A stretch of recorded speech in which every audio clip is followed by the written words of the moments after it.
I wrote a note to my wife that said, you know, tell Clayton I love him and I'm sorry, and took my wedding ring off and put it on the note, and I took a .45 caliber pistol out on a ridge, and I put the gun to my head.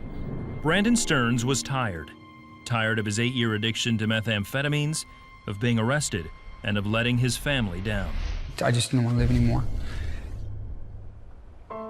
Brandon grew up in a good family that attended church regularly. One day, on the way home from church, his mother stopped the car to have a heart-to-heart talk with her son. We were driving down the road, and she was presenting, you know, the gospel to me. And it was that day when I was 12 years old that I asked Christ into my heart. For a while, he grew in his faith, but later took a detour down some very dark roads. When he was 19, someone introduced him to meth. Methamphetamine has about an 8-minute high that the person that takes it for the very first time, that they actually, they chase that 8-minute high the rest of their life. I mean, immediately it was nothing but a spiral downhill from that very point that I took that drug the first time. His journey included arrests and several trips to the emergency room. If it wasn't going into the hospital, I was going to jail for possession of methamphetamine, for false information to police officers. Upon being arrested, I would be thrown in drug court programs or 30-day live-in programs. My parents spent $7,000 and took me down to a place down in Fresno to try to get me cleaned up, and nothing would ever be able to deliver me from the grip that methamphetamine had on my life. Brandon almost died twice as a result of his drug abuse. I had actually mixed some marijuana at one point in time with some methamphetamine and ended up smoking it, and I just had a bad reaction to it. I was told by the nurse that if you don't bear down and reset your heart, the blood pressure is 220/110, you're gonna have a heart attack, you're gonna code on this table. During this time, Brandon met and married Sarah. That world to me was so far off, it wasn't a reality to me. I didn't understand what the drug world was and what it entailed. About 4 years, I drug her through just literal hell, and I would always lose my jobs, and I would be gone 2 or 3 days at a time. They would come looking for me. I'd say I was gonna help a friend put a stereo in. Next thing you know, I'm down in the valley picking up, you know, with somebody that's picking up a large amount of drugs. I thought, you know, every time he told me, oh, I'm done, I'm sorry, you know, I believed him, and it became that codependent lifestyle. Eventually, Brandon lost hope and decided to kill himself.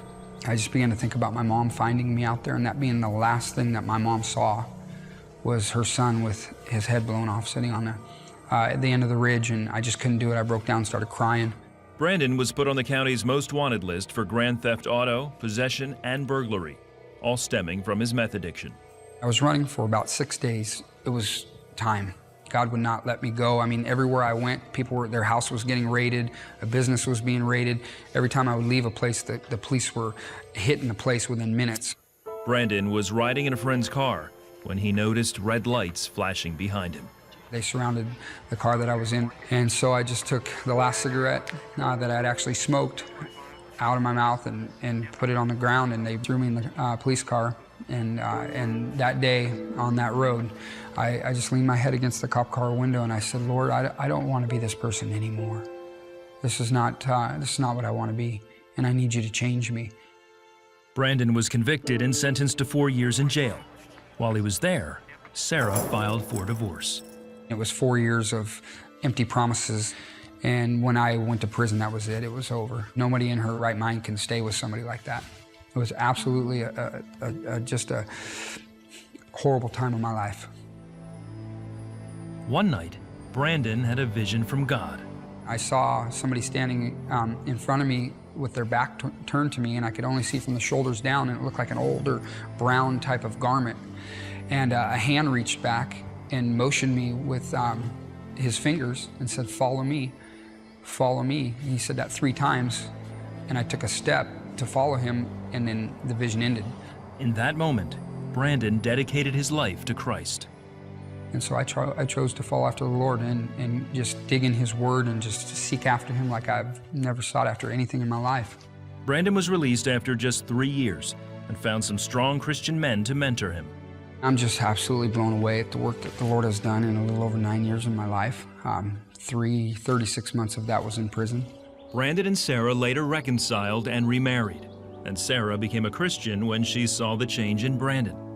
Today, he is the pastor of a growing church in California and finally knows what it really means to be free. Jesus is the key that unlocks every door. He's the deliverer. He's a strong tower. He's a comforter. He's the keeper of his people. He's the Son of the living God. He's God in the flesh, and he is absolutely everything. Doesn't matter how far you've gone, how long you've been there. If you call out to God, no matter where you're at, he will answer you. God is never so far away that you can't find him or you can't call to him.